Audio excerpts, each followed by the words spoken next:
Good morning, everyone. Welcome to this session titled Innovations for Turning Sovereign Debt and SDG Investments. And I promise you we will try to decipher this title for those of you as well who are not financial experts. But this is really a very important topic in light of the discussions yesterday that we're talking about, but what about developing countries? What do we do for emerging economies? So we will dive into this question, and hopefully you will leave by understanding a little bit better how these instruments work and what is that they can do for developing countries. But before we start, let me just introduce our panel. I'm very happy to welcome three distinguished panelists. Tenke Andrea Zoltani, who is the Senior Thematic Bonds Advisor at UNDP, and she's leading the debt service offer globally with a lot of prior experience in the financial sector as well, especially on these instruments. Then let me also welcome Vlasis Tikarakis, the head of debt swaps at the Global Fund, who leads the Global Fund's Debt to Health, innovative financing for health for the fight against HIV, AIDS, tuberculosis, and malaria. So we will have a lot of very specific experiences from him trying to apply some of these approaches. And then last but not least, Leonardo Pupetto, the Vice President dealing with public institutions at Lazard. He's also the former Executive Director of Inter-American Development Bank and has experience with the French Treasury, so brings a wealth of experience that contributes to our discussion. So maybe just as a way of introduction, for our topic and put it into a little bit of a larger context vis-a-vis the Sustainable Development Goals. Those of you who have followed the discussions in New York in the last couple of weeks at the SDG Summit, it's very clear that we have about 15% of the SDGs on track and 30% are lagging behind or even have fallen worse than in 2015. We all know about the multitude of crises that contributed to this situation. But one of the key outcomes of all of this is that we have not just a widening financing gap in general, but a rising debt crisis, and especially in developing countries, because indeed 25 developing economy governments have external debt service payments higher than 20% of their total revenue. So this, of course, is detrimental to their fiscal space to invest in essential social services, in climate actions, and so forth, because the debt services they have to cater to are putting an enormous pressure on their economies and their fiscal decisions. So to put it very bluntly, these developing countries are confronted with impossible choices to pay their debt or to invest in health, education, climate actions, and so forth. So when we look at this situation, there are certain things that can be done. There are experiences that we are doing with the so-called debt swaps, and that's what this session is about, how we can alleviate these kinds of pressures and create the fiscal space, especially in developing countries that are at the heart of this discussion, and see what can be done. We have done an analysis that shows that 52 most debt vulnerable developing economies are in a situation that if they would have a 30% haircut on their public external debt stock in 2021, this could have helped save up to $148 billion in debt service payments over 8 years. So that's just to give you a little bit the magnitude and the analysis that shows this financing gap actually has potential behind it. So without further ado, I would rather turn to our panelists to enlighten us on the topic, and I will bring in the audience as well. So hopefully you have some questions and comments that we can have an interactive session. But before we start, Leonardo, if I can turn to you and just if you can explain to all of us what this discussion is about, what do we mean by debt swaps, and all the technical terms that the three of you will use, it would be great to enlighten everybody who is not an expert in the topic. Thank you very much for first the invitation and the introduction.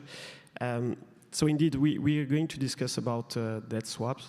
Obviously, we can also discuss about other forms of debt relief. But I think this is very important at this moment to put the focus on those transactions, because there have been interesting developments in that sphere. So very simply, debt swap is about a transaction between a debtor and its creditors. So it's very, very simple from that perspective. But it also includes an ESG component, so basically to support some specific sustainable development goals. And one very important feature is that this transaction is supposed to bring some form of debt relief, or to alleviate the debt burden of the recipient. So this is very important to keep that in mind. And obviously we are discussing here about developing countries. This is not techniques or solutions that apply for other more developed markets, I would say. So debt swap is alleviation of debt with an ESG component. This is not, and this is very important to keep that in mind, this is not a full-fledged debt restructuring. I will come back to that because this is very important, this distinction. We are not talking about debt restructuring, it's different. And when you look at the previous transaction, especially Ecuador, Gabon, Belize, which were recently executed, these were, I think we can say more market-friendly transaction, in the sense that you do not impose terms on creditors. So it's not a debt restructuring, and it's not the issuance of a standalone bond, such as green, blue bonds or sustainability-linked bonds.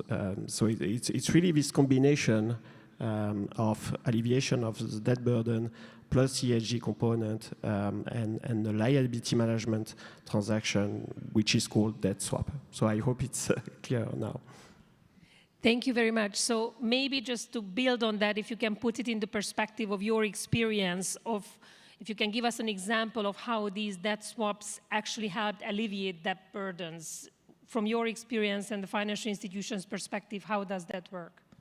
Yes. So I'm going to describe very quickly, and I can answer questions, obviously, a transaction we executed at Lazard. Yeah, I forgot to say that I'm part of Lazard. I'm on the financial advisory part of the business, not on asset management. So we are independent financial advisor.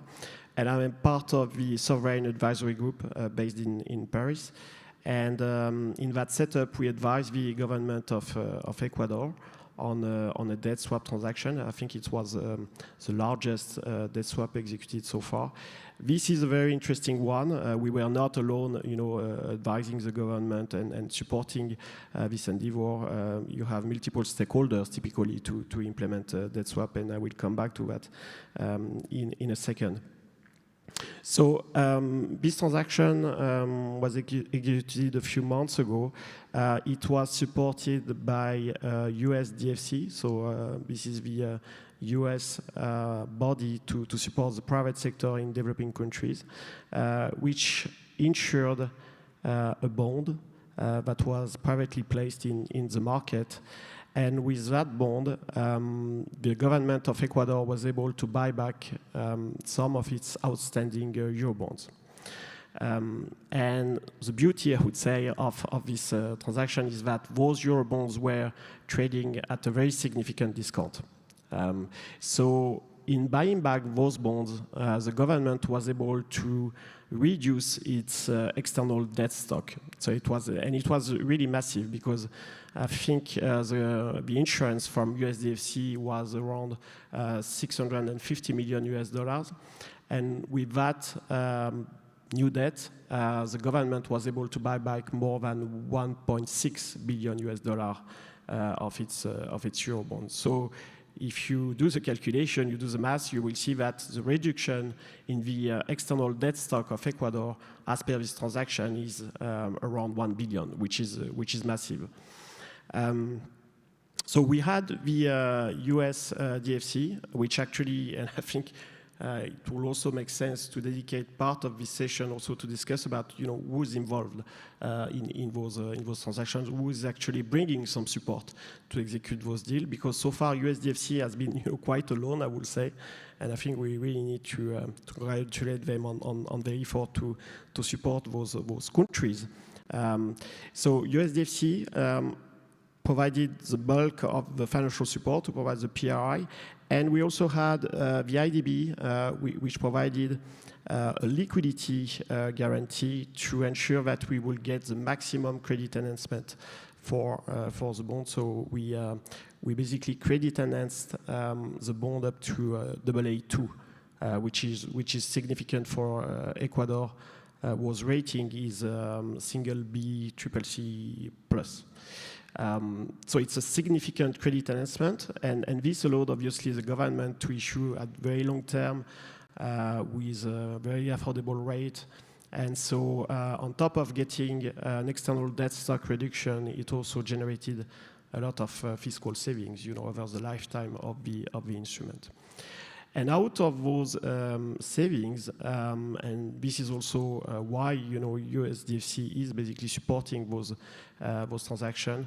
The commitment of Ecuador is, with the support of the Nature Conservancy, which also played a very instrumental role in all those swaps, the commitment of Ecuador was to rechannel a significant part of the fiscal saving towards marine conservation for the Galapagos Island. So we set up a fund, and the government of Ecuador committed to make some payment into that fund to protect and to preserve the Galapagos Island and the biodiversity, which is, as you know, very, very significant around the islands. So in a nutshell, this is what we achieved, and I think really it's a kind of template for other countries to replicate, provided that we identify and work with credible and strong financial institutions such as USDFC and other multilateral development banks. Thank you. Thank you very much. I think we will maybe come back to this example or others to just dive a little bit into more the process, the approaches, how you work with the government. But perhaps, Vlasis, if I can come to you now just to give us a different type of examples from your experience from the Global Fund, how you managed to generate health outcomes using some of these instruments. Yeah, sure. Thank you. I like stories. I'll be very brief. I'll tell you two very quick, simple stories. That might sound a little bit simplistic, but I like bringing everything to the same level for everyone. So story number one, imagine a fund. It's called the Global Fund, but it's actually one donor, and the one donor gives every 3 years 100 million to this fund, and all of that is dedicated for national programs against HIV in Cameroon. So the Global Fund says to Cameroon, please tell us, what are your priorities? What do you want? What are the programs that you want to target with this 100 million? But please be ambitious. We have a 2030 SDG goal of reaching elimination. What is your level of ambition above the 100 million? And let's say Cameroon submits a funding request to the Global Fund for 150 million. 100 million becomes, for the next 3 years, the HIV/AIDS grant for Cameroon. The rest of the 50 million, provided that it's approved by our technical experts as strategically oriented and technically sound, it stays there as unfunded quality demand. Quality because it has been approved, like the rest of the 150 million. Unfunded because it's waiting to be funded whenever money comes in. That was story number one. Story number two, Spain goes to Cameroon and says, look, we have this HIPIC, we have this over-indebtedness, there are some leftover funds, and based on these frameworks, we can do something on a bilateral debt swap. Let's do it for health. I have 24 million left over that you, as Cameroon, owe to me. I'll cancel it. And part of it, you keep it as your fiscal space, savings, but 10 million, I want it to go to a health program. So there I show up. I tap into the shoulders of both Spain and Cameroon. Dear Spain, you are our donor, by the way. Dear Cameroon, you are receiving funds. How about you give me the 10 million? I'll make my 100 million grant, 110 million. I will implement the 10 million using systems that you both trust and convert this 10 million into results, concrete, measurable results. The Spain-Cameroon example is real. Spain signed an agreement with Cameroon, the debt to health, as we call it, agreement. In 2007, it canceled 24 million, 10 million went to the HIV/AIDS program in Cameroon, and it contributed to providing life-saving antiretroviral treatment for an additional 30,000 patients. That's 30,000 lives saved. Now, if I take story number one and start getting the main tenets of the story towards reality, you will understand the power of the Global Fund. It's not one donor, it's many donors. Last year, they convened in the US, hosted by President Biden, and they pledged for the next 3 years close to 16 billion for over 100 countries for programs against AIDS, tuberculosis, malaria, and health systems. What I called as unfunded demand is a full register counting more than 100 countries and those disease components I told you, totaling about 5 billion. So any country at any point can come in and say, if we want to do a debt for health swap, we know what are the needs, we know what are the national priorities, what is currently being implemented, and where the money is going to flow to using tested performance measurement results. So that's in a nutshell, the power of the Global Fund and how it nicely fits into debt for health on official bilateral debt. This is the story I just told you about Spain and Cameroon. And based on that success rate, we have done 12 transactions since 2007 that has yielded about 226 million in additional health investments. We are now looking at this kind of debt swaps, and we are thinking that might be applicable too, because we can cost efficiently implement in alignment with our programs driven by the countries and convert them into measurable results. So that's how now we are exploring this other generation of debt swaps. I'll call it debt swaps with buyback component. I'll stop there. Thank you very much. I mean, I would like to probe a little bit into these examples in the sense that, you know, how do you get to that point of engaging with the governments, and then how do you then, what is your role in facilitating this discussion? You told a good story, but I'm sure it's not that simple that Spain goes to Cameroon and says, we'll just cancel the 24 million for you. So, you know, there's a lot of process behind it, a lot of instruments that need to be developed, and then leveraging your capacity. So if you take just that example and focus on this element of working together with the various players, what was the biggest challenge in this to come to that particular health outcome? I have another story for you. Okay, if it answers my question, you may use your other story. And that's a real story, story number 3. So, as I said, we are doing those 3-year fundraising rounds. We call it replenishment. The 6th replenishment was in 2016, hosted by President Macron in France. For the 7th replenishment in 2019, the 6th replenishment was in 2019, hosted by President Macron. For the 7th replenishment, hosted by President Biden in 2022, we go into Germany, one of our major donors. And we say, dear Germany, on the 6th replenishment, you pledged a huge amount, 1 billion. It was one of the most significant donors to the Global Fund. Now we want to be ambitious. We want to give a big push in order to reach the SDGs. We are off track. So we need you to lead by example and show to the other donors that all donors at the 7th replenishment should increase their pledge by 30%. That's a lot of money, 1.3 billion. And Germany agreed that they take from their allocation 1.2 billion in cash. That's not enough. We wanted to reach the high bar. And we say, okay, 1.2 billion in cash, and then how about 100 million in debt swaps? So if the Spain-Cameroon example was Germany-Cameroon, the 10 million that would be contributed to me would be basically a German contribution. It's a fundraising tool. It's a way for us to get donors and also creditors who do debt swaps, like Spain, Germany, France is also a major player, Italy, to increase their pledges to the Global Fund, not in cash, but through debt swap agreements. I want to be very, very clear. This 24 million canceled is not going to solve anybody's debt problems. We are not the Global Fund for Debt Relief. This is not our primary intention, but it's going to save 30,000 lives. This is what counts. Debt swaps in this context is a way to generate additional funding for SDGs. And if there is a debt relief component, great, but that should not be seen as the primary goal here.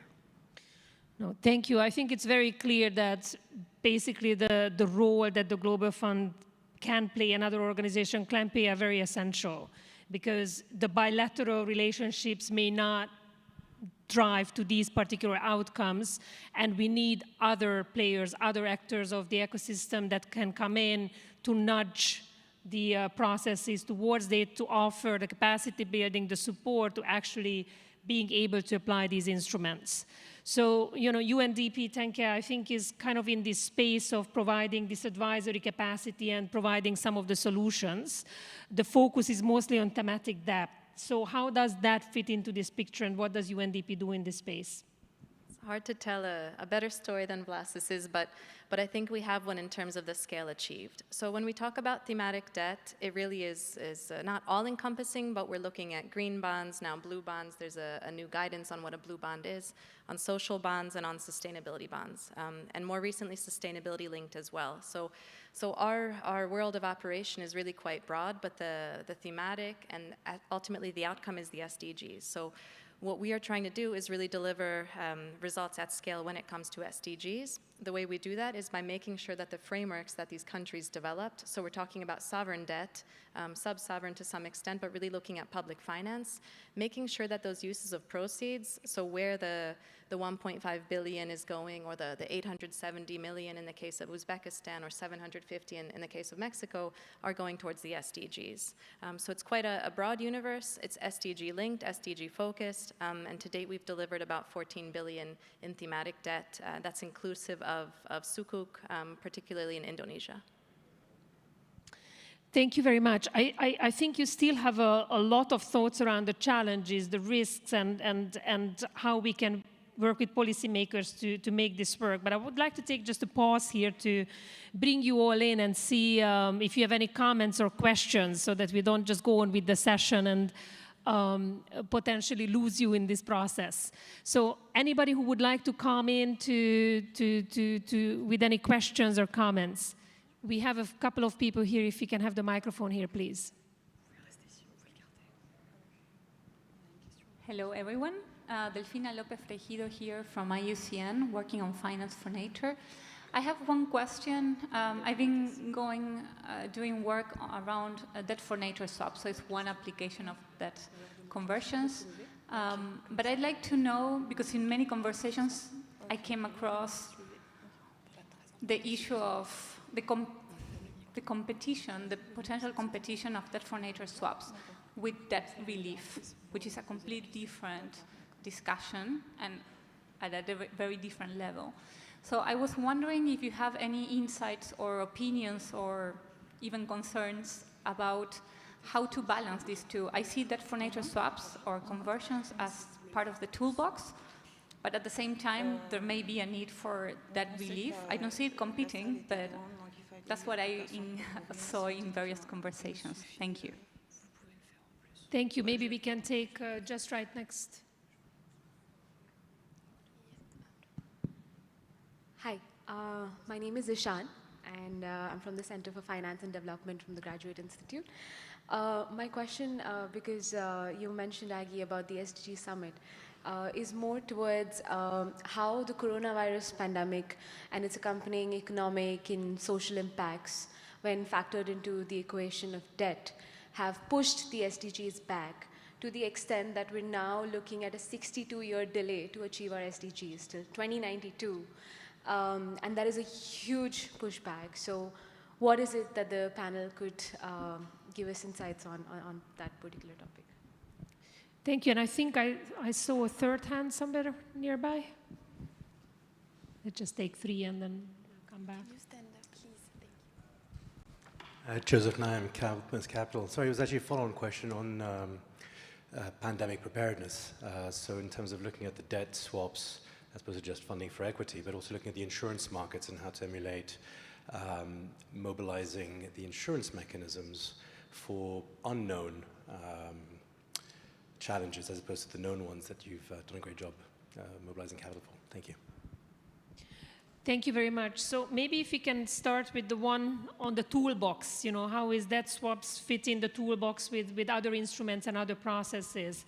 Tenke, if you want to speak to that, and then we can ask the other panelists. I can start. I know we have somewhat differing perspectives sometimes with these institutions, but specifically the question on debt for nature and debt relief has come up in Sri Lanka. So what I'm saying is public, it's been well reported. UNDP has been in early discussions with the government dating back to last year. So indeed the discussions were around debt for nature originally, but the crisis necessitated something much more. It did necessitate debt relief and humanitarian relief. So the conversation quickly pivoted to how can we focus not on nature, but actually towards looking at direct aid towards the communities, towards health system strengthening. We had some discussions with the Global Fund. So I think it is one part of the toolbox. UNDP doesn't have a track record in debt swaps, but we have been involved in quite a few discussions that haven't reached fruition, often because it is a case of directing relief, providing fiscal space into causes that are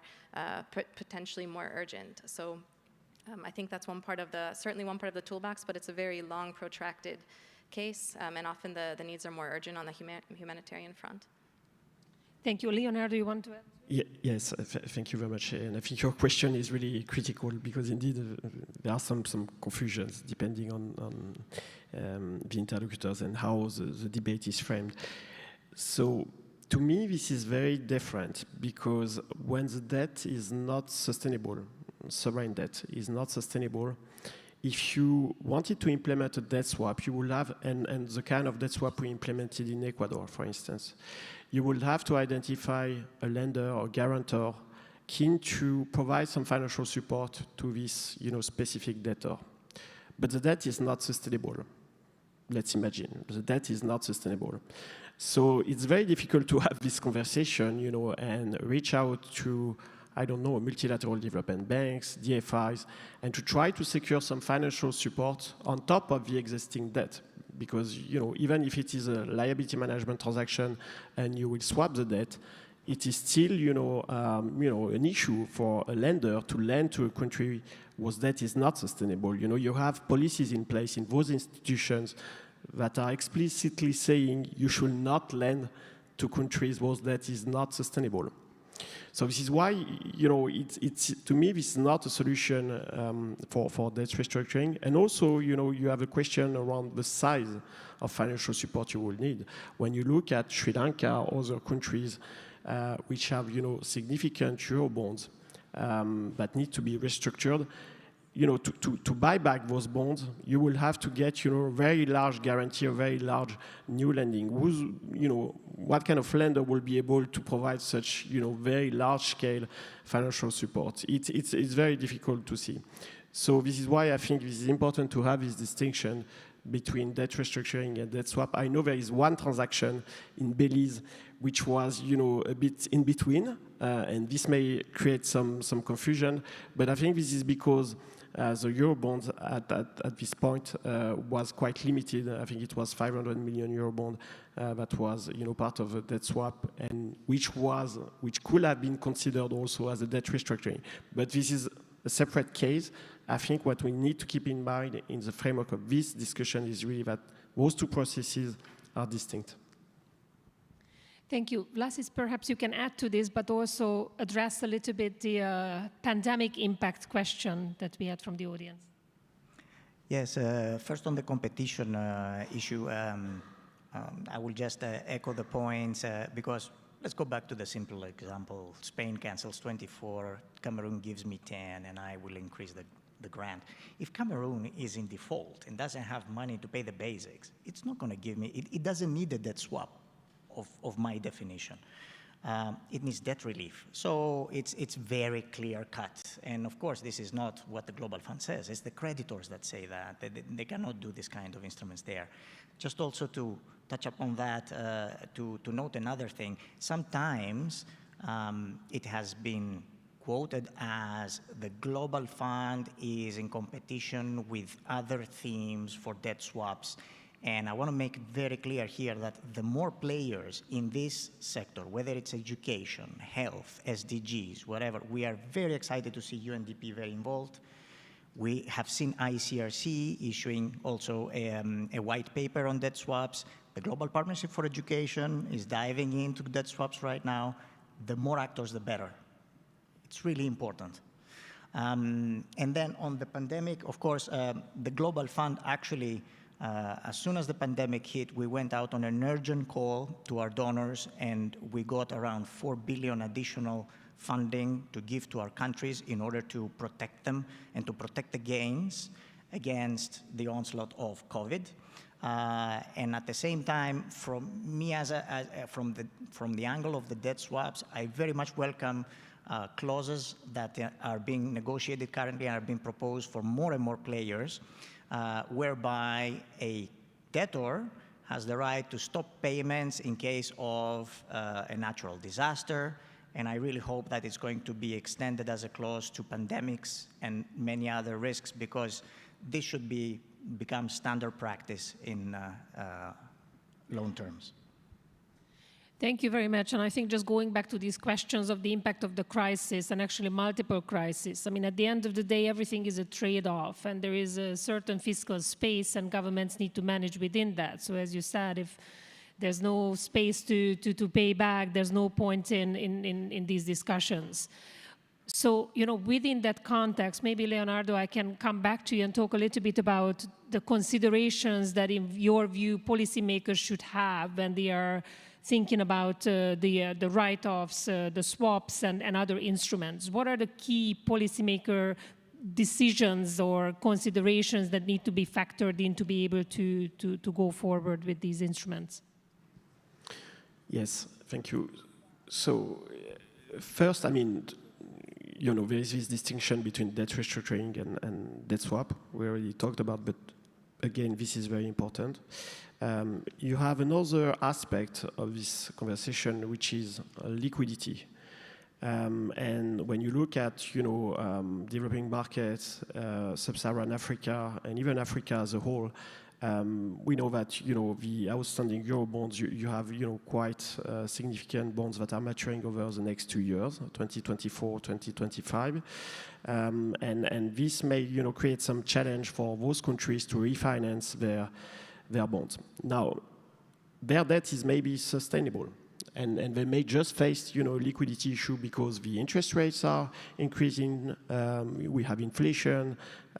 Central banks are, you know, raising their interest rate, their policy rates, and so this has obviously spillovers on those economies. So I think we really need to come up with some solutions to help them, you know, refinancing those maturities, and of course for those countries, was that is sustainable. Now the question for them is whether, you know, debt swap are a relevant tool to do that. I think to some extent it can help a bit, but this is not, you know, as such a liquidity instrument. I will see it more as, you know, really a framework, a template to, you know, generate a very positive conversation around the implementation of SDGs, the alleviation of the debt burden, and the involvement of multiple stakeholders. So in terms of the landscape, very quickly, you know, you have two sides of the equation. You have what is happening in the debtor country, and for those countries wanting to implement a debt swap, I think this requires, strong coordination between, obviously, the Ministry of Finance, but also the Ministry, for instance, of Health, if we are talking about health swap, Ministry of Environment, if we are talking about Date for Nature.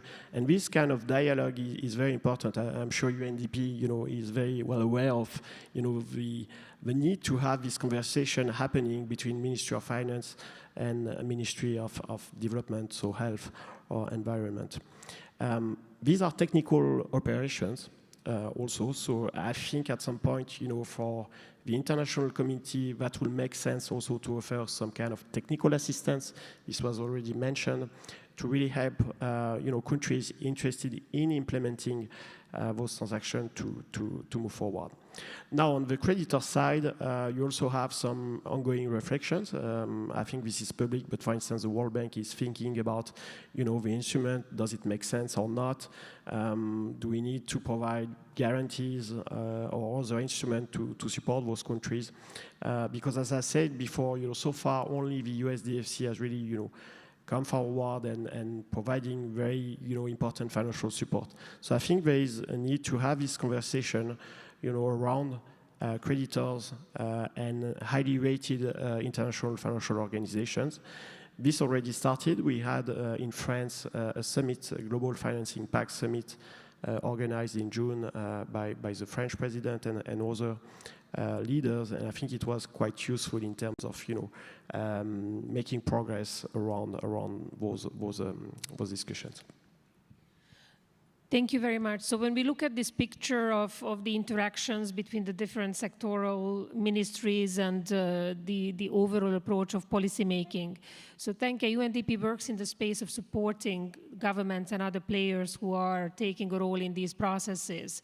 So through the examples that you work with UNDP support, what is this role and what can we do more to facilitate these processes, to have the right policies in place and, to have these considerations properly laid out so that we're not actually creating more liabilities and debts for these countries, but we are providing a viable solution? I think that's largely driven by capacity. So there's 2 points. One is capacity and one is with reference to Joseph's question around insurance as well and de-risking. So back to Leonardo's point that there's not enough de-risking or risk capital available out there. So first, it is a capacity question.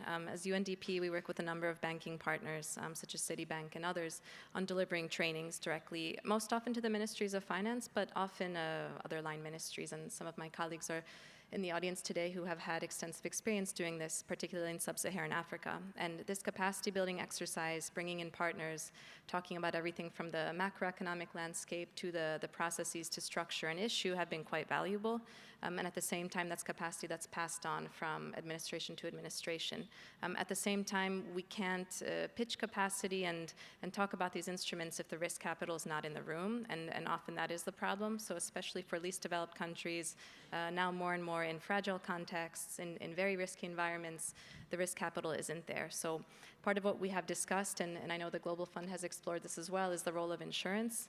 And from that perspective, there are many ideas circulating, but the insurers have put up their hands on the reinsurers and said, actually, we're willing to provide this risk capacity, but on a syndicated basis. So as Swiss Re, for example, we're not going to take on $500 million or euros or whatever of risk, but if we share this amongst the insurers, if somebody pulls this together, then we're able to provide the kind of the political risk insurance, the PRI that Leonardo mentioned, that a country needs in order to issue debt or participate in some of the instruments discussed today. So I think these two come in hand, and really this risk, this credit enhancement, this political risk insurance discussion is very live and very active today, but probably requires another panel. No, thank you very much. Indeed, yesterday there were a lot of references to the risk element, especially in emerging economies and in developing countries. So I would like to talk a little bit more about the lessons learned from this in terms of the challenges and managing this risk perspective.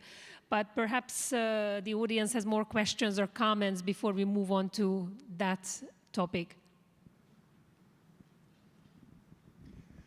So Paul Chatterton, Landscape Finance Lab, fascinating, thank you. My question is around nature, impact in nature.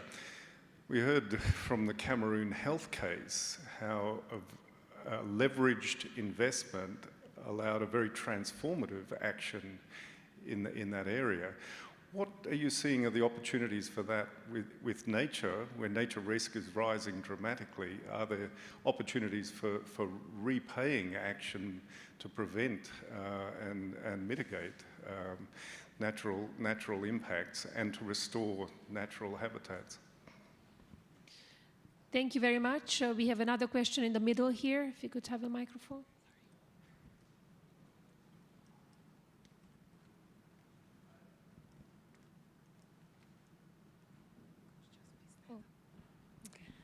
Thank you. Sarah Lugers with the Gold Standard Foundation. I guess following on a bit from Paul's question, the next that I would ask is, what does it look like on the monitoring, reporting, and verification for results-based models for payments for ecosystem services or health outcomes, et cetera? Thank you. And right there in the light green jacket, Miali. Hi, Taeyoung Kwan, a researcher on blended finance. I was wondering, maybe this is a very simple question, but what happens when the impact is not achieved and when it's currently not on track or when it doesn't seem to be on track? What are the kind of measurements that have been taken to actually make sure that in the end everybody gets happy? Thank you. So I think these questions are taking us a little bit to the challenges side when it comes to measuring the impact and what happens when it's not there. So I don't know who would like to take a stab at some of these questions. Vlasis, you want to get started? First of all, if out of such a complex transaction everybody gets happy, that's too good to be true. It doesn't exist. Something's got to give. Right? So I'll give you the Spain-Cameroon example. We were waiting, we agreed with Cameroon, and we always agree with our implementing countries that if we as the Global Fund provide something as a grant, then they should also commensurately increase their health funding. We had such an agreement, and they did not. And at the same time, what happened in that grant is we say, those people on ARVs are the utmost priority. So we had to reprogram part of the HIV grant to shift from other activities to fund the gap of ARV drugs that was not provided at the time. And of course, that has to also have long-term effects, because what we want eventually to see is that every government stop being funded internationally by the Global Fund or other donors and take up slowly but gradually their share, or 100% if possible, of these key elements. So that's element number one. Regarding on the can I address also the question? Yeah. That's where my story alluded to be able to take even small amounts, because 10 million at the grand scheme of things is small amounts, and to be able to cost effectively translate it into results that everybody agrees is priority, everybody wants to see them being implemented as part of country-led programs. This is a key strength of the Global Fund. And imagine this system running every 3 years and doing the same thing, recognizing what is the priority, funding part of it, and then waiting for additional funding to come in order to translate it using its performance framework. If something like that can be implemented for nature, and I'm by far not an expert, that would be a dream, because then you have decoupled the two problems. One problem is to align all the parties, whether it is for a buyback or for a bilateral debt swap between governments, in order to make the transaction work. It took me 3 years to sign the Spain agreement. The other problem is, how do you know when you have aligned all the parties that there is a project waiting to be implemented? And that's the problem that the Global Fund system is solving. And if we can find something like that for nature, then I'm pretty sure at least one major obstacle and one major challenge, you alluded to challenges in the beginning, will be solved. Thank you. Thank you very much. Thank you. And then Leonardo, perhaps you can also talk to the measurement part. I come in quickly just on linking two of the questions. The carbon market question I'm not touching because I think it's loaded. So I'm not the expert in the rooms, but I'd be interested in who is. Whereas on the nature-specific piece, we have worked on the Uruguay sustainability-linked bond, and there's a lot of controversy around sustainability-linked bonds, or SLBs, because of course you have 1, 2, 3 key performance indicators, but the rest of the bond is general use of proceeds, so you can direct the rest of the funding wherever you wish, as long as you meet your 2 targets. With Uruguay, there were 2 very specific targets, one linked to protecting native forest cover, so again, very strict monitoring, very clear, is it achieved, yes or no, and the other one is on national GHG, a greenhouse gas emissions intensity. So again, I mean, that's a little bit more difficult. Of course, the methodology is there to measure, but very clearly tied to environmental outcomes. UNDP has worked on nature performance bonds. I believe Nature Finance colleagues are in the room here. They are working very actively on this, which specifically links nature-based outcomes to how the bond is structured, executed, et cetera, and how results are measured, and where those, ultimately where the funding is very specifically set. We have tried some of these instruments without success so far, but I believe there are some mechanisms underway. I should also mention that there is a tiger bond. Again, there are colleagues here that can speak more extensively about it, but very specifically, as the rhino bond that was launched, focused on growing rhino numbers, it will also protect and grow the number of tigers. So I think there are innovations underway. They are generally untested. There's generally a lack of track record, and monitoring is very expensive. If results aren't achieved, in the case of a sustainability-linked bond, of course, that can affect the coupon or the interest rate paid. But for the other nature performance bond, I think the investors generally take a risk that they may lose their capital. Yes, some remarks which relate to, I think, to all the questions. And coming back for a minute to debt swaps, what is really important, and I think this is why also the example shared by Vlasis in terms of the Global Fund as a potential implementer of debt swap is very interesting, is why, because you have, very credible partner. And when it comes to, outcomes, monitoring the result, having such, strong, robust international organization, participating de facto in the implementation of the projects, of course, it brings, confidence, and, this institution, you have a board of directors, you have many donors. In swaps, you also have the involvement of, external guarantors. So I mentioned USDFC. All those partners, stakeholders, have specific requirements when it comes to development outcomes, monitoring. They already have a framework in place, to implement projects. So I'm saying that because this is very important that, in those, because you can extend, the model of debt swap to different, thematic area. You can think about health, nature, you can think about food, and other, SDGs. But I think what is very important is to have, at the core of the mechanism, a credible partner, which is indeed going to be able to implement the project and to monitor the result. Without that, I mean, you do not have the guarantor, you do not have the investors. I think this is very clear. Thank you. So back to you. I think I saw some hands before that we didn't yet get to. Miali, can we have a microphone here? And anybody else, just to...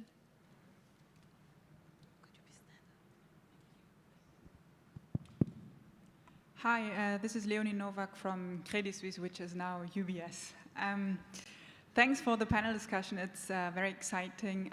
I would like to link the discussion today back to the topics we discussed yesterday, which were about how to scale financing for the transition, right? Trillions that are needed in the next years until 2030, until 2050.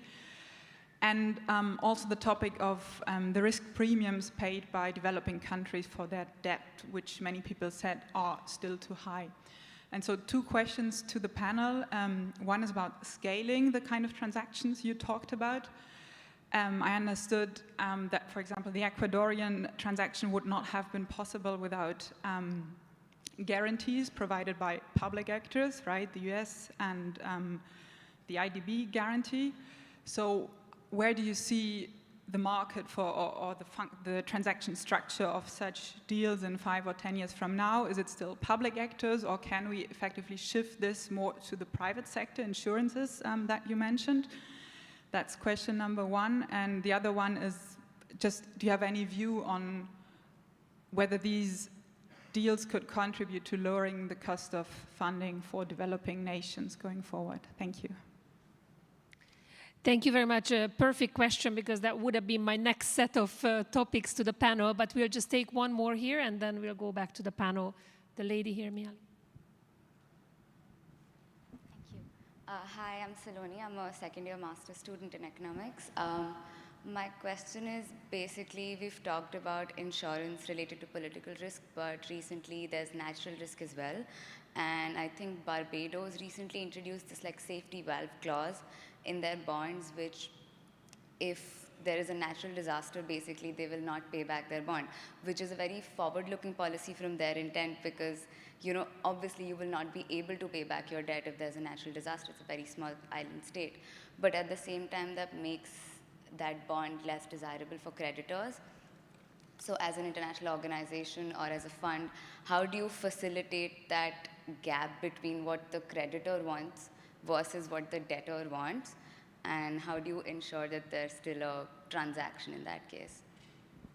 Thank you very much. So perhaps just to bring this to a closure, as we have like 9 minutes left, a few minutes for each of you to consider these questions and try to put this to us into the bigger picture. How is it looking? Is it going to significantly contribute at scale? And do we have the possibility to use these instruments as one of the key contributors? Is it one of the toolbox? What are the challenges pointing to in terms of how we should move forward with such instruments?